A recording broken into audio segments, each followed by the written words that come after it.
Hey, what's up, guys? Watchful Stoic. It's a really nice cloudy day. Well, it was a lot cloudier earlier, but Car thinks it's 106 outside. I think the high today was like 98, so quite a bit better than yesterday.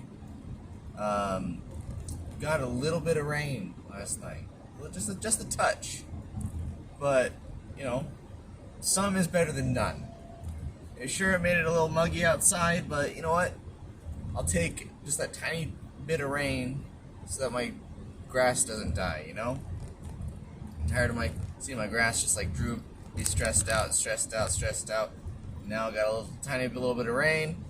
Hopefully heat calms down a little bit, but who am I kidding? It's Texas. Anyway, before I jump into I just went ahead and I finished the book for question behind the question because it started getting really repetitive, and which, I mean, look, it's a great book. It's a lot of really good concepts, a lot of really good ideas, but it's very, how do I put this?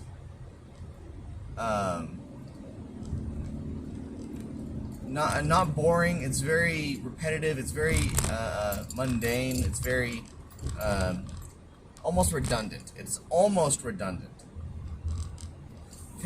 But at the same time, it's not redundant in the sense that no matter how many times you tell someone that they need personal accountability, they don't, which is ironic. Like, me saying that is a little bit ironic. I see the irony of that statement. He does go over a few things in this last bit, but before I jump into it, like, share, comment, subscribe.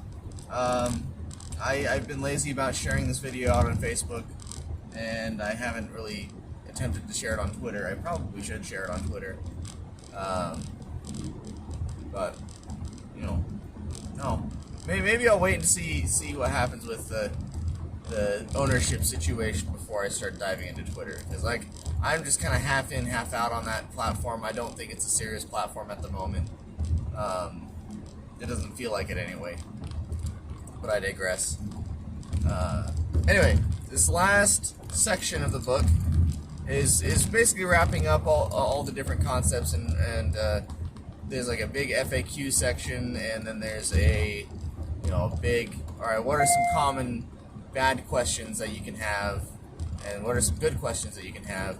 And he talks about the story of how he kind of got into what he's doing, and like how he gained inspiration for the book, how a friend of his got fired from a C-suite position, and he was asking the wrong questions of, why did I get fired, or why, what happened, what did he say anything to you, did he talk to you, just a bunch of incorrect questions, and the incorrect questions, can lead to the right questions.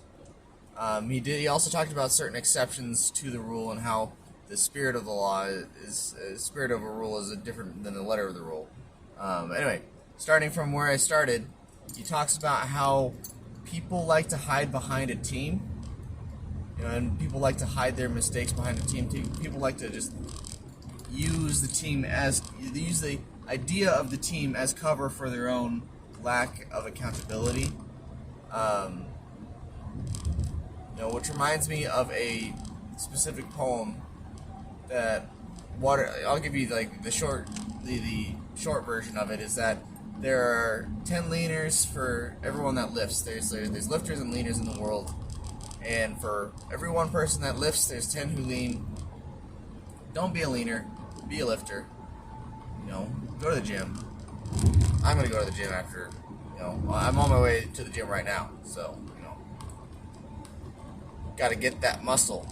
You know what I'm saying? Anyway, people like to hide under the guise of the team. Don't be one of those people.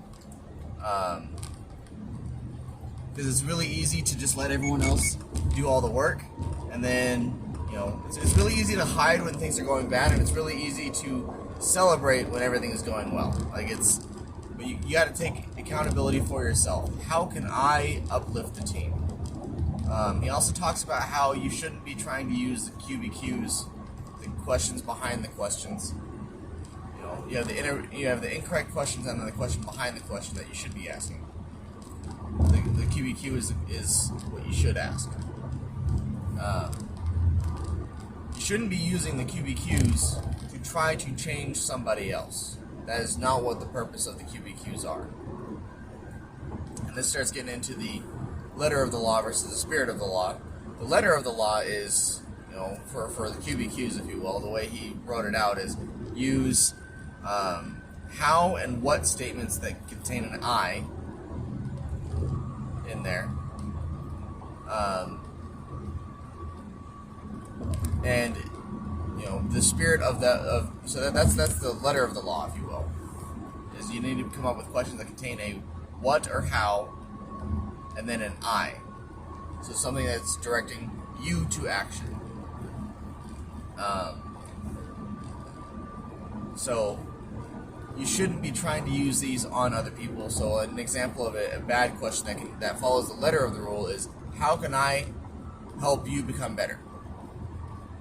That is an example of a incorrect question, because you cannot change anybody. You cannot change anyone at all. They change themselves.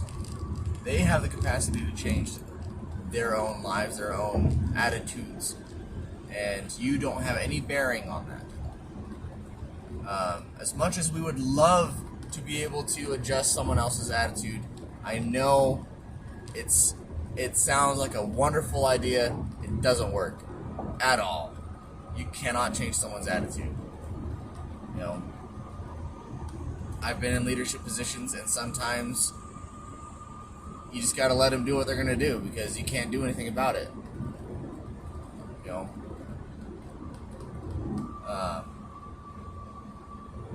Which isn't fun, but you gotta live with it. But yeah, so the spirit of the law, though, is to ask any question that inspires you to act and change and better yourself. So you can ask a question: why am I doing poorly, or why am I choosing this action over this other action, or who can I talk to increase myself?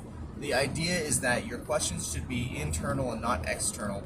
You could make your questions external. That is a way of doing it. But the idea, the purpose of the book, though, from what he expressed, is that these questions should become internalized and should serve as a constant refresher to what you should be doing. Which I was actually, this makes me think of a podcast I was listening to this morning, and the guy was saying that your success hides behind ignorance and arrogance. I think he might have said it a little bit differently than that, but the concept is that your success, your future success, your what you want lies behind ignorance and arrogance. Man, this guy's going really slow. I shouldn't have put him in front of me. Oh well. Yeah, I know. I'm on the highway and this guy's going 40 miles an hour and everyone else is going like 75. This is not safe. I just got around him. Anyway, ignorance and arrogance are the number one enemies to your growth and your success as an individual. If you don't know what you're doing, you need to ask questions. If you think you're too good to improve, you're already failing. And I'm kind of in a boat where I'm trying to figure out what questions I need to ask. Because I have a lot of information floating around in my head, and I know I need to do a bunch of these different things. And for me, at this point, I think there's a lot of stuff that I just need to start implementing and doing more of. And then there's also the questions that I don't know that I need to ask. I don't know what those questions are. I don't know what I need to know. So I need to get myself into a situation by acting and getting myself into a position where I'm asking the right questions. And that's something I need to take personal accountability for. And that's something that we should all be taking personal accountability for. But anyway, so he goes through a whole bunch of incorrect questions from a whole bunch of different perspectives, from a CEO, for a salesperson, for a maintenance person, for a store clerk, for a parent, a child, a student, a teacher, a spouse, whatever. And he takes the question and he turns it around. You know, for example, teacher to student question: Why are my students failing? Why don't they get it? Why don't they understand? Those are examples of bad questions. Versus the question of a teacher can say is, what can I do to help them? What can I do to increase the quality of my teaching? What can I do to provide value? What can I do to demonstrate passion and excitement? You know, what can, then the student perspective, what can I do to study better? Versus, why is this material so hard? You know, why is this material so hard doesn't really get anywhere. What can I do to increase my study habits, increase my the efficiency of my study time, is a good question, because then you're looking at the actual source of the problem there. But yeah, so he goes on through that and he does an FAQ and he talk. It's really repetitive in the FAQ. It's like, who is this for? What is this for? Can you try to change someone? Can I try to use it as coaching? Should I, you know, the whole idea of the book, from what I can tell, is that you use it to improve yourself and only yourself, which is a good thing. Like, you can use some of this stuff as training for other people, but the idea is that you should be increasing yourself, and by extension, based off of your